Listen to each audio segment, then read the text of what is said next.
리뷰해 봅시다. 자, 우리 지난 시간에 뭐 배웠나요? 재현이 기억나는 대로 한번 얘기해 봅시다. 저는 초반에 못 들어왔었는데. 그러니까 후반부에 기억나는 거. 과학자들이 네. 이제 오늘날 과학자들이 이제 과학을 걱정하는 이유가요. 있었는데 그거는 스스로 푸는 문제고, 저기 있구나. 그 문제 말고.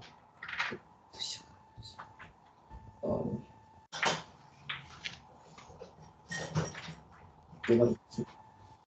너 맨날 이거 화면 보고 대답했었구나, 지금까지. 자, 서연이 한번 얘기해 볼까요? 서연이도 책 보고 대답하는구나. 저요 근데 저는 네. 그동안 안 보고 대답했었어요. 그래요? 네. 왜냐면 선생님이 항상 컴퓨터에 띄워주시는 거는 그날 그거 할 것만 띄워주시기 때문에 안 보여요. 그래요. 뭐 어쨌건 자, 서연이 뭐라고요? 암흑기요. 네, 암흑기였죠. 그래서 어떤 내용 나왔어요? 그래갖고 요즘 사람들이 점점 줄어가고 과학에 관심을 갖는 사람들이 점점 줄어가고 또 다시 암흑기가 올까봐 되게 걱정하고 뭐라고요? 암흑기가 어떻게 됐다고요? 그러니까 과학의 발전이 일어나지 않아가지고 네, 않는 지금의 네. 과학자들도 그 암흑기를 염려하고 있어요. 그것도 마지막에 이제 문제 때 나온 내용이고 네, 어제 배운 내용 자체에 대한 내용 중에 기억나는 거 없어요? 결과에만 집착했다. 암흑기 때도 많은 과학 현상에 대한 기록들이 남았어요, 안 남았어요? 맞죠? 남았죠. 그게 왜 남을 수 있었다 그랬어요?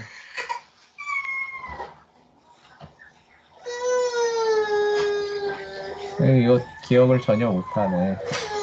근데 저는 늦게 들어봤어요. 네, 재현이는 못 들어서 그럴 수 있겠지만, 네, 요 부분 기억나요? 41쪽 밑에 보면은, 자, 수도사들은, 하나님께서 두 가지 방식으로 피조 세계에 자신을 계시하셨다고 믿은 거죠. 그쵸? 네. 하나는 성경. 그래서 성경을 보존하려고 열심히 노력했고, 다른 하나는 또 어떻게 되는 거예요? 자연을 통하여, 그래서 자연을 연구했던 거, 관찰했던 결과들 보존하려고 열심히 노력을 했죠. 그쵸?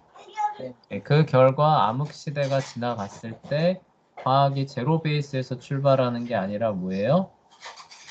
다시 축적된 자료를 가지고 빠르게 발전할 수 있는 원동력이 되었다라는 얘기가 처음에 나왔던 거예요. 그쵸? 자, 그 다음에 또 나왔던 내용 뭐 있었나요? 그러면은 이런 과학 현상들을 보존하는 거는 네. 여기 근데 또 빼겠다고. 네. 개성운에 대해서도 배웠어요. 네, 맞아요. 그쵸? 중국의 학자들이 네. 지금 여기 나온 사진처럼 네. 맞아요. 네, 맞아요. 그래서 그러면 보존했던 사람들이 수도사들밖에 없느냐라고 하면은 그래요, 그렇지 않아요?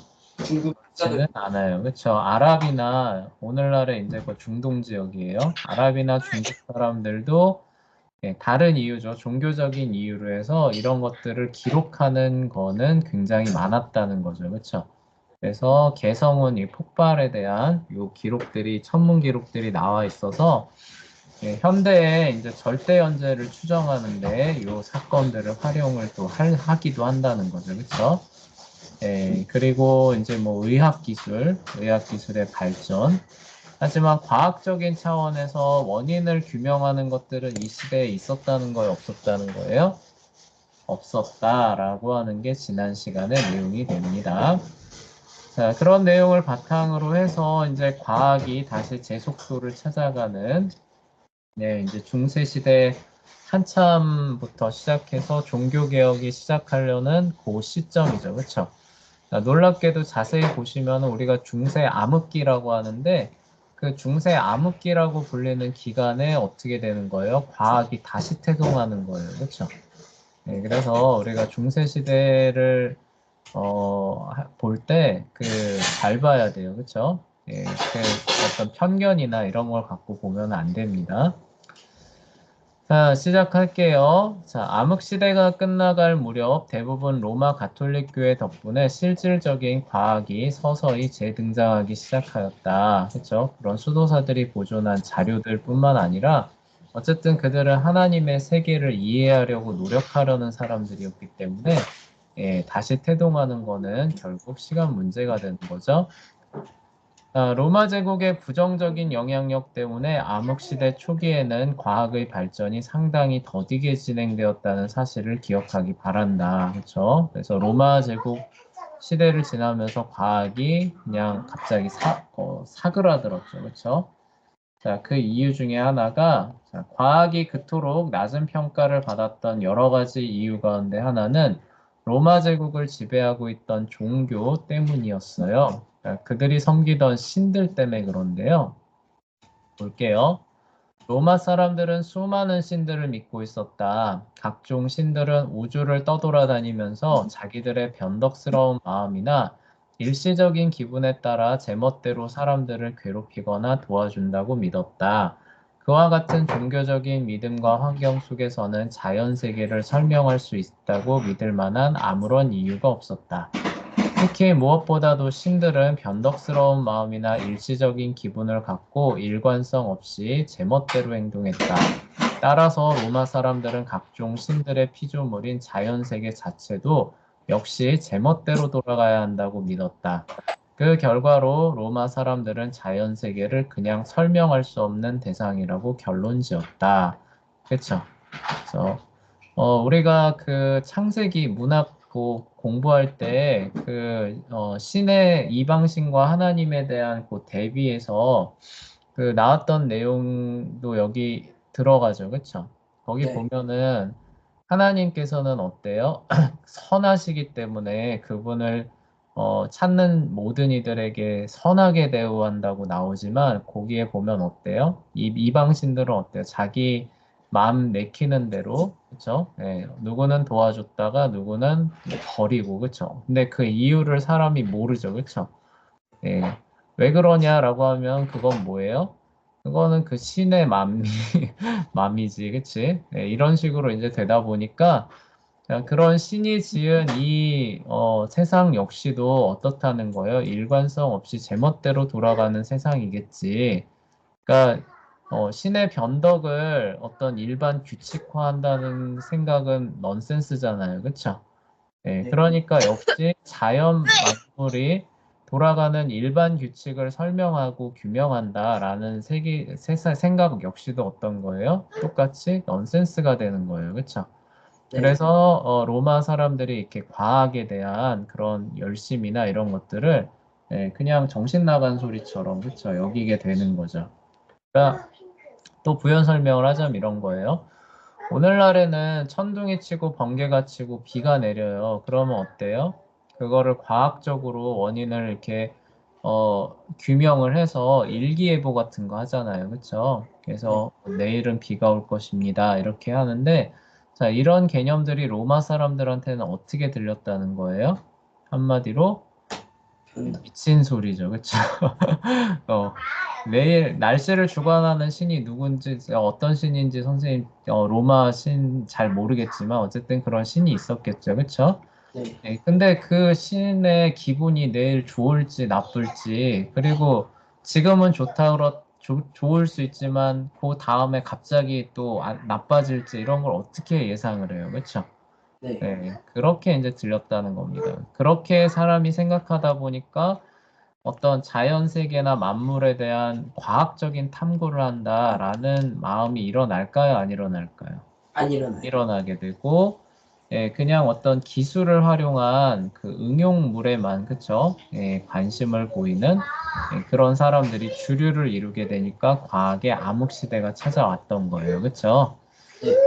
그렇지만 이 과학의 암흑시대가 다시 지나가게 한 원동력이 어디서 온 거예요? 하나님을 믿는 사람들이죠. 그렇죠? 근데 하나님은 일관성 있는 분이기 때문에 자연 세계에 대한 일반 법칙이라는 거를 알 수 있고 그것을 통해서 하나님을 더 잘 알 수 있다라고 믿은 사람들이 점점 늘어나게 되니까 이런 로마의 세계관이 어때요? 점점 약화되면서 과학이 다시 태동하는 일이 벌어질까요? 안 벌어질까요? 그쵸? 벌어지겠죠. 그쵸? 그래서 그 일이 주후 천년경 무렵에서 시작이 된 거예요. 그러니까 로마가 점점점 힘이 세지다 보니까 이제 주후 500년이죠. AD 500년쯤 되면은 이제 과학이 그 세계관에 의해서 사실상 멈춰 서는 겁니다. 이해되죠? 그렇죠? 네. 네, 근데 기독교가 계속 융성하고 힘이 세지다 보니까 멈춰섰던 과학도 어떻게 되는 거예요? 그 뒤로 한 500년 정도 흐르니까 점점 다시 발동을 걸고 한 천년경 무렵부터는 다시 태동하게 되는 이런 역사로 가게 되는 거예요. 네. 자, 그래서 그러나 주요 천년경 무렵 재현이가 읽어봅시다. 그러나 주 천년 무렵 경건한 많은 그리스도인 학자들은 올바른 믿음이란 주변 세계를 전혀 다른 방식으로 바라보도록 촉진한다는 사실을 깨닫기 시작하였다. 이 사람들은 정확한 법칙에 따라서 우주를 창조하신 유일한 하나님을 믿었다.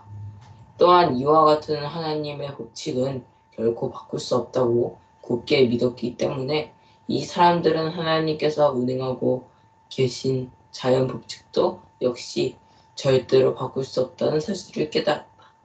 그 결과 과학자들이 하나님께서 운행하고 계신 자연 법칙을 발견할 수 있는 한 자연 세계가 작동되는 방식 역시도 얼마든지 설명될 수 있었다. 네, 그렇죠. 그래서 세계관이 바뀌는 거예요. 로마 종교를 믿었던 사람들이 우세해지니까 자연 만물을 설명할 수 없다라고 생각해서 과학이 죽었는데 이제는 기독교 신앙이 점점 자리 잡으니까 어때요?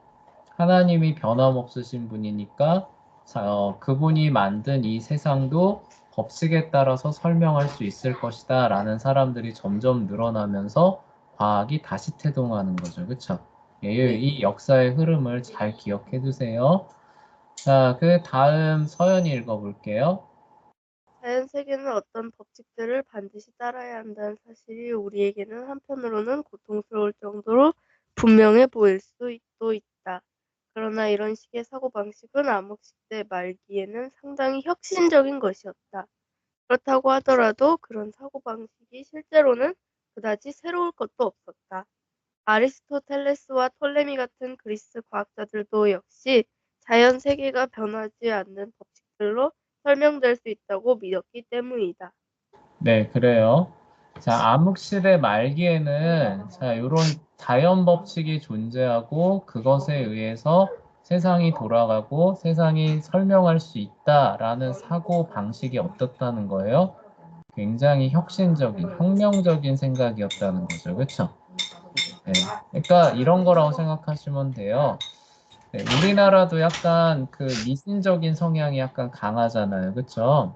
네. 그래서 뭐 큰 나무 같은 거 막 베려 그러면은 어때요?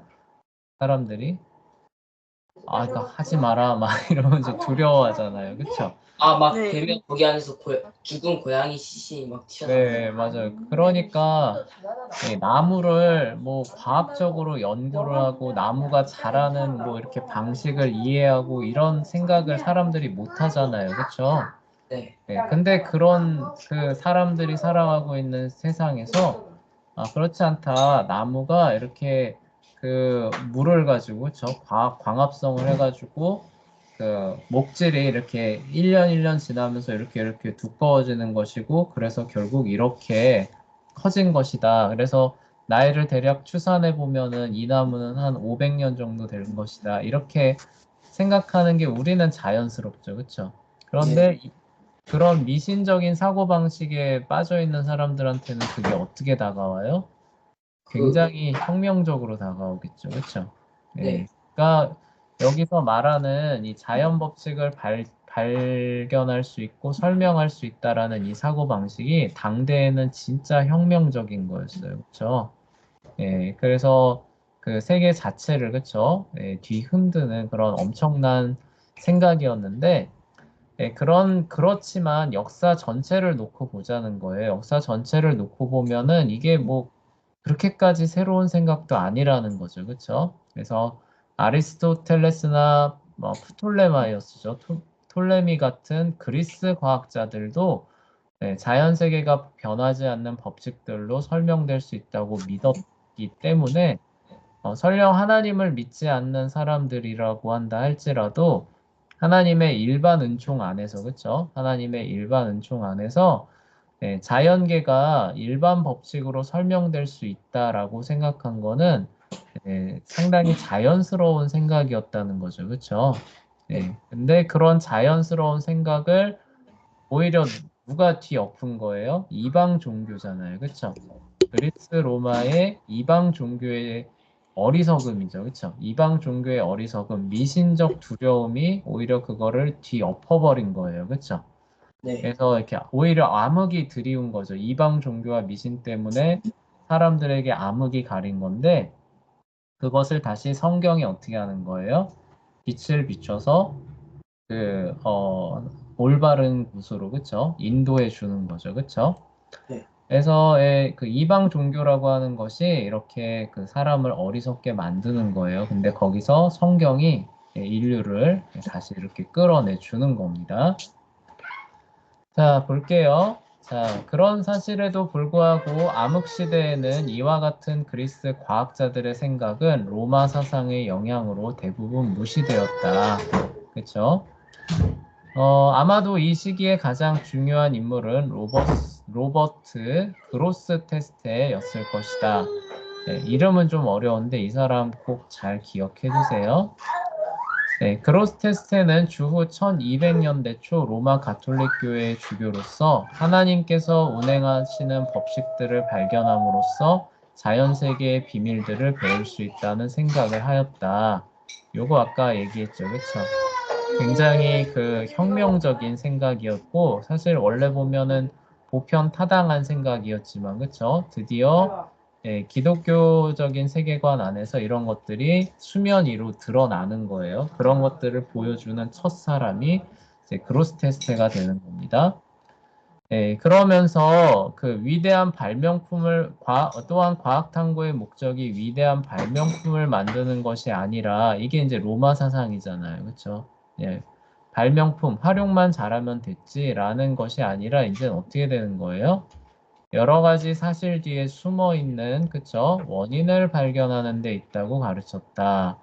왜 원인을 아는 게 중요해요? 그 과학의 목적 자체가 하나님을 아는 거잖아요. 그쵸? 하나님께서 세상을 다스려 가시는, 그쵸? 일반 은총과 섭리 안에서 그분을 더 많이 알아가려는 목적으로 바뀌는 거죠. 그쵸? 그래서 그 원인을 발견해야 된다라는 쪽으로 과학의 초점이 바뀌는 겁니다. 그리고 이게 지금까지도 유지가 되고 있죠. 그쵸? 과학은 결과가 중요한 게 아니라 뭐가 중요해요? 원인과 네, 그쵸. 원인을 파악해서 일반 법칙을 확립하는 게 중요한 거죠. 그쵸. 네, 그거를 돌려놓은 사람이 이렇게 기독교 신앙, 이렇게 좀 넓은 틀에서 얘기를 하는 거예요. 그쵸. 이때는 중세 시대니까 아직 종교개혁이 일어나기 전이잖아요. 그쵸. 그래서, 그 기독교 신앙을 갖고 있는 사람이 그 방향을 돌려놓은 거예요. 그쵸. 그러니까 이전에 로마 사상이 있을 때는 뭐예요? 운행하는 법칙들을 뭐하러 알아봐? 알 수도 없는 거 이렇게 되는 거죠, 그렇죠? 어리석은 거야. 였는데 이제는 어떻게 되는 거예요? 그거를 알아낼 수 있어. 그리고 그것을 알아내야 돼. 가 되는 거고. 그리고 그런 어떤 기술들이나 그런 것들이 자체가 목적이 아닌 거죠, 그렇죠? 기술이 자체 목적이 아니라 그 원리를 알아내서 하나님이 어떠한 분이신가를 알아가는 게 중요하다라는 쪽으로 사람들의 생각이 바뀐 겁니다.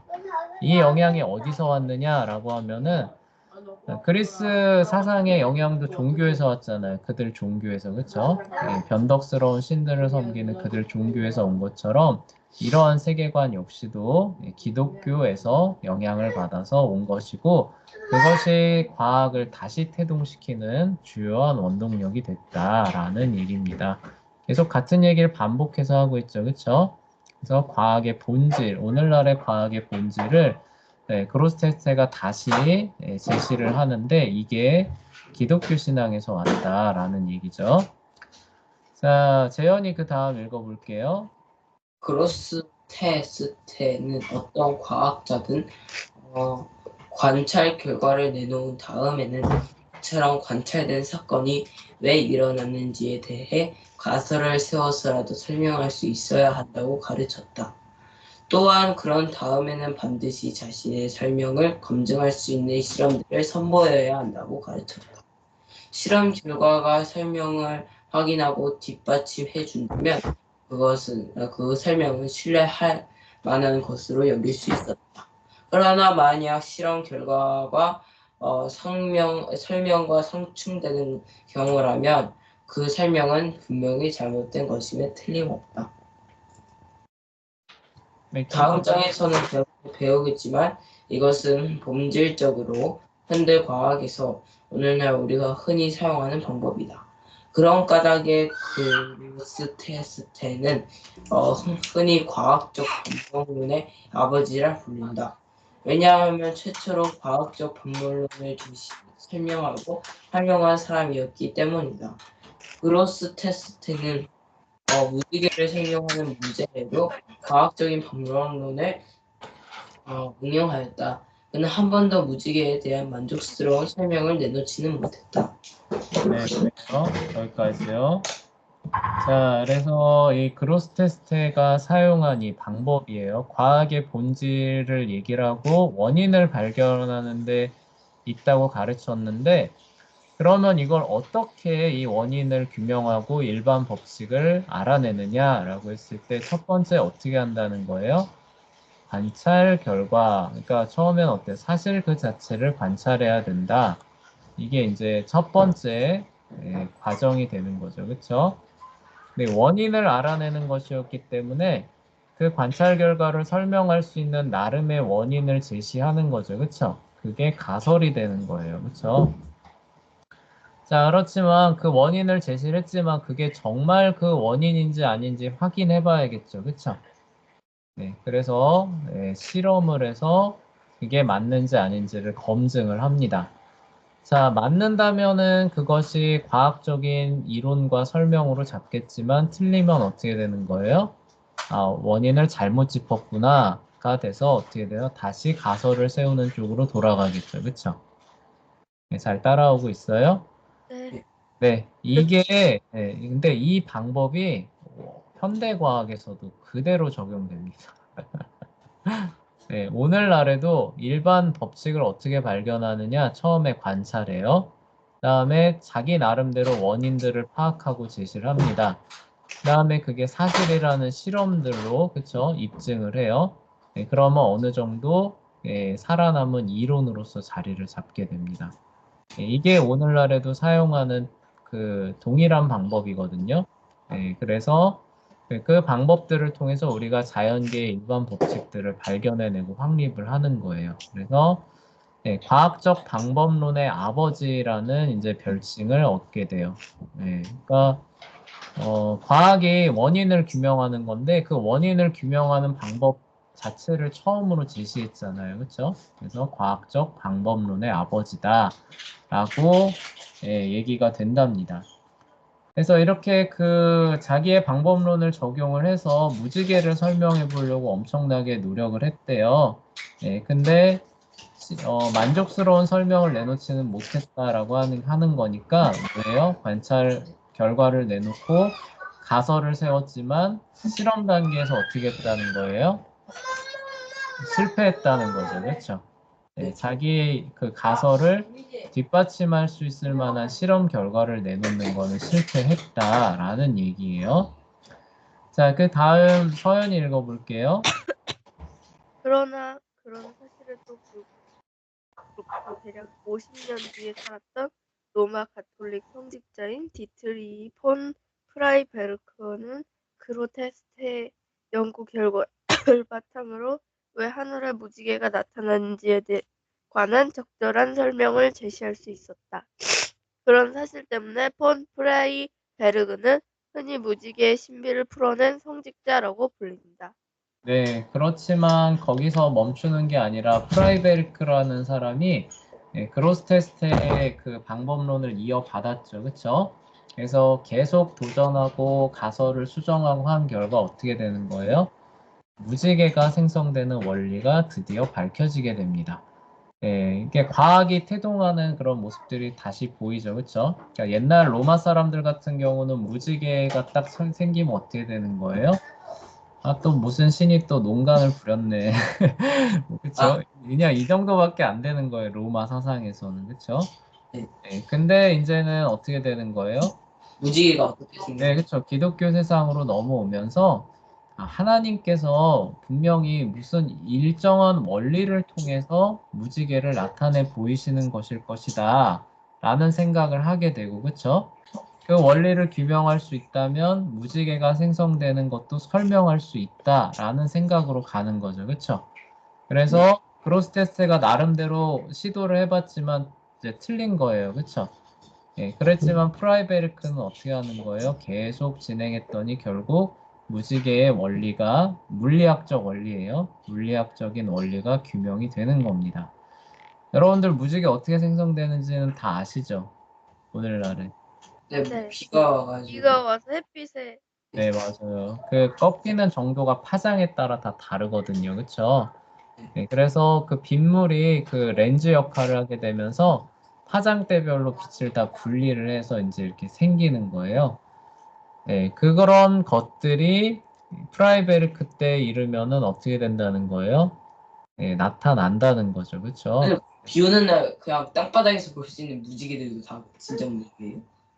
땅바닥에서도 나올 수 있죠. 결국 그게 고여있는 물이나 뭐 이런데 어떻게 그 빛이 산란되느냐의 문제잖아요. 그쵸?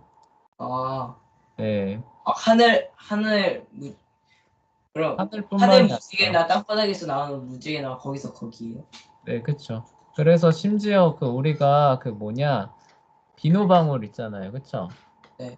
비누방울 이렇게 후 날리면은 어때요? 그 비누방울 밑쪽에 무지개빛 이렇게 들지 않아요? 네. 그것도 같은 원리인 거예요. 하늘에 무지개가 생기는 원리. 네. 하늘 무지개는 거의 못 봐가지고. 아, 딱 하늘에, 네. 네? 하늘 무지개는 저 딱 한 번 봤어요. 하늘에 무지개 이렇게 펼쳐진 거 딱 한 번 봤어요? 네. 아, 그랬군요. 그게 아마 그 현대 사회는 이렇게 높은 건물이 많아서 많이 가려져서 그럴 네. 거예요. 여기가 진짜 네, 평평한 논밖에 없어가지고 시골 거기 있어요. 네, 맞아요. 그런 데 가면 비 오면은 거의 이렇게 걸려요. 이렇게 지평선으로 해서 거의 무지개가 이렇게 걸립니다. 자, 어쨌거나, 그런 부분들을 이제 알게 된 거죠. 근데 여기서 또 하나 생각해야 되는 게, 무지개가 보면은 노아 언약의 노아가 하나님과 언약을 맺고 다시는 그 물이 홍수가 땅을 심판하지 않을 것이라고 하는 증표로 지어준 거잖아요. 그쵸? 아, 근데 물이 지나가고 난 다음이니까. 네, 그러면은 이게 무슨 얘기를 뜻하냐를 생각을 해보면은 그 전에는 그 오늘날과 같은 이렇게 호우죠. 대규모로 비가 오는 이런 것들이 있었다는 얘기예요, 없었다는 얘기예요? 없었다는 얘기죠, 그렇죠?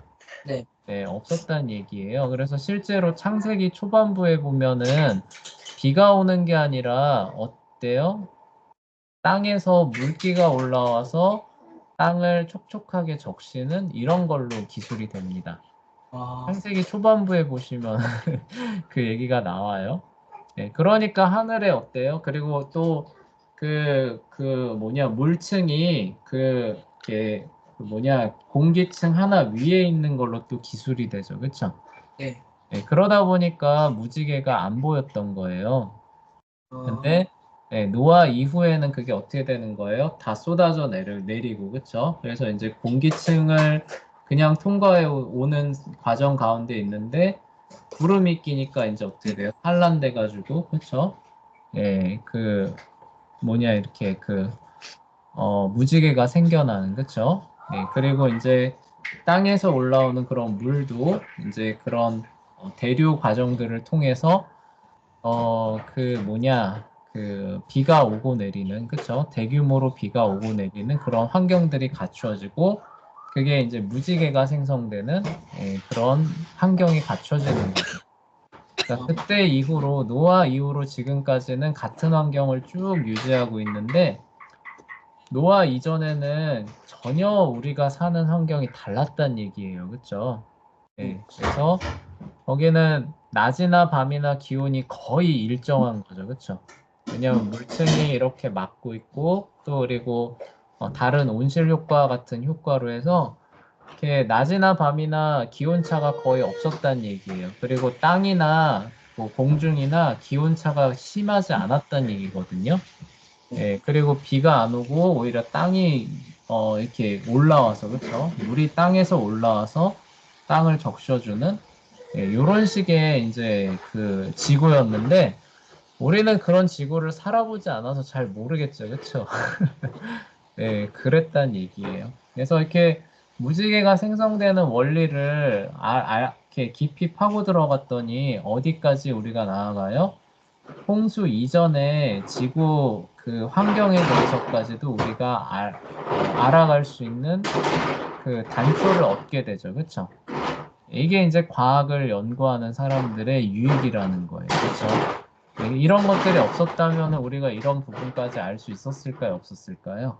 없었어요. 없었겠죠. 그렇죠? 그래서 과학을 공부하는 것이 신앙에도 유익하다라는 얘기들이 나오는 거예요. 제대로만 활용하면요. 그렇죠? 네. 자, 그 다음에 넘어갑시다. 그래서, 자, 누가 읽었었죠? 무지개의 신비를 풀어낸 성직자? 서연이가 세 줄 읽었어요. 아, 그래요? 네. 그러면은, 근데 다음 얘기라서 선생님이 읽어볼게요. 네, 다음에 물리학에서 어떻게 무지개가 생성되는지를 배우게 될 것이다. 근데 이미 다 알고 있네요. 그쵸? 자, 비록 그로스테스테가 과학적 방법론의 아버지라고 불리기는 하지만 그의 제자인 로저 베이컨이 스승보다도 훨씬 유명하다. 실제로 훨씬 더 유명해요. 네, 이런 연유로 인해 베이컨은 가끔씩 실수로 과학적 방법론의 아버지라는 칭호를 듣기도 한다. 너무 유명해서 이 칭호가 이 제자한테도 돌아가기도 한데요. 베이컨은 사람들이 스승의 과학적 방법론을 활용해야 한다고 충실하게 주장하였다. 또한 미신의 속박에서 벗어나려고 끊임없이 되풀이하여 과학을 활용하려고 노력했다. 그쵸? 예. 그러니까 그 전 시대의 사람들은 로마 사상이니까, 그쵸?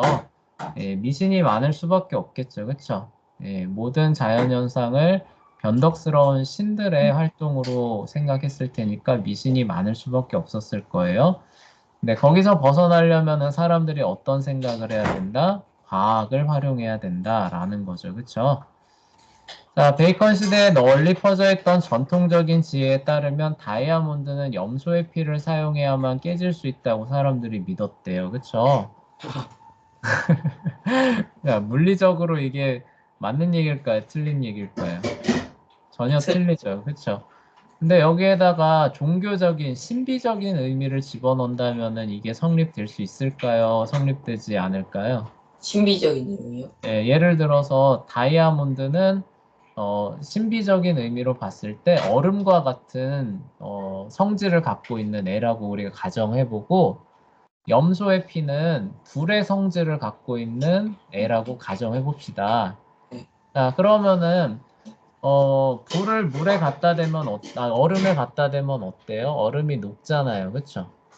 네, 그러니까 그런 신비적인 의미로 접근하게 되면 그럼 염소의 피를 다이아몬드에다가 뿌리면 다이아몬드가 어떻게 될 것 같아요? 높, 네, 높, 쩍쩍쩍쩍 금이 갈라지면서 그쵸? 네, 그런 생각들 할 수 있을까요? 없을까요? 있겠죠. 있겠죠. 그쵸? 우리가 앞에서 연금술 얘기했잖아요. 그쵸? 연금술도 마찬가지인 거예요. 이런 식으로 물질들을 섞었다는 거예요. 네. 무슨 얘기인지 알겠어요? 네. 예, 이렇게 해서 그러면 더 뜨거운 물질을 그러니까 뭐 어떻게 어떤 그 불과 같은 성질을 갖고 있는 물질을 좀 만들어내려고 해요. 그러면은 뭘 쓰는 거예요? 아까 선생님이 염소의 피가 불에 가까운 성질을 갖고 있다고 가정하자고 했잖아요. 그쵸? 네. 그러면 어떤 물질과 염소의 피를 섞는 거예요. 아, 무슨 얘기인지 알겠죠? 그쵸? 네. 이게 그러니까 그런 시대였던 거죠. 그러니까 그런 식의 사고방식에서 벗어나려면은 뭘 사용해야 된다? 과학적 사고방식을 사용해야 된다. 그래서 베이컨은 염소의 피가 다이아몬드에 아무런 영향도 미치지 못한다는 사실을 보여주는 실험을 제안을 하는 겁니다. 너희들 이렇게 신비적인 의미를 적용해서 이렇게 생각하는데, 그래, 그럼 한번 진짜 해보자. 그렇게 되는지 해서 섞어보면 어때요? 근데 아무런 일도 일어나지 않죠. 그쵸? 네. 네, 그래서 너희들이 생각하고 있는 그 생각이 잘못됐다라는 것들을 보여주는 면에서 과학이 유익하다라고 얘기를 했던 거죠. 혹시 베이컨이 네. 베이컨에서 유래가 된 건가요? 아, 우리가 먹는 베이컨? 네. 아닐 거예요. 뭐 베이컨이 또 그 돼지고기로 네, 해가지고 또 무슨 연구를 해가지고 거기서 근데 유래가 베이컨은 진짜로 그 어느 사람 이름 땄다는. 네, 사람 이름이에요. 아, 그래요? 그 베이컨이 사람 이름 땄대요? 선생님이 이따 한번 어디 찾아봐야겠는데. 예능에서 들은 것 같아. 그래요? 선생님이 별로 자팍다식하지는 못해요. 그래서 네, 그런 부분도 한번 찾아봐야겠네요. 자, 그리고 그 다음 단락 읽어봅시다. 누가 읽을 차례였나요? 자, 서연인가요? 서연이 얼른 읽어봅시다. 마칠 시간 됐네요. 또한, 네, 또한 또한 베이컨은 베이컨은 기독교의 진실성을 뒷받침하기 위해서도 얼마든지 과학이 사용될 수 있다는 강한 믿음을 소유하고 있었다. 경건한 가톨릭 신학자인 베이컨은 과학을 더 많이 공부한 사람일수록 하나님에 대하여 훨씬 더 많은 것들을 알 수 있다고 믿었다. 더구나 베이컨은 다른 사람들이 거의 바라보지 못한 과학의 잠재력을 정확히 내다볼 수 있었던 것 같다. 네, 여러 저수 활동을 통하여 베이컨은 비행물체, 폭발물, 잠수함, 세계여행 등과 같은 경이로운 일들이 과학으로 인해 이루어질 것이라고 예측하였다. 그 당시엔 사람들이 베이컨의 생각을 비웃었지만 오늘날 역사가들은 베이컨이 앞서서 보여준 통찰력에 놀라움을 금치 못하고 있다. 네, 그래요. 그래서 이렇게 참 놀라고 있다는 거죠. 그러니까 베이컨은 어디에 주목했냐면은 과학적 방법론을 도입해서 과학이 발전하면 무엇을 몰아낼 것이다? 미신을 몰아낼 것이다. 라는 측면에서 과학을 옹호했다. 그리고 또 뭐라는 거예요? 하나님을 더 잘 알게 되니까 기독교 신앙도 증진될 것이다. 네, 그러니까 어떻게 돼야 된다? 과학을 더 이렇게 중흥해야 된다. 그렇죠? 그렇게 주장했던 사람인데 이 사람이 과학을 얼마나 잘 이해했던지 비행기나 폭발물, 잠수함, 세계 여행과 같은 거 이거 다 19세기나 돼야 나오는 거잖아요. 그렇죠? 네. 근데 이런 것들을 이미 1200년대에 예측했다는 거예요. 엄청나죠, 그렇죠? 하야까지 이해하게 다. 네, 그렇죠. 네, 그래서 이 베이컨이 참으로 과학의 잠재력을 잘 파악했었던 그런 사람이 됩니다. 만약에 베이컨 같은 사람이 지금 살았으면 지금 살았으면 AI가 그려낼 미래를 정확하게 그려낼 수도 있겠죠, 그렇죠? 네. 네, 그래요.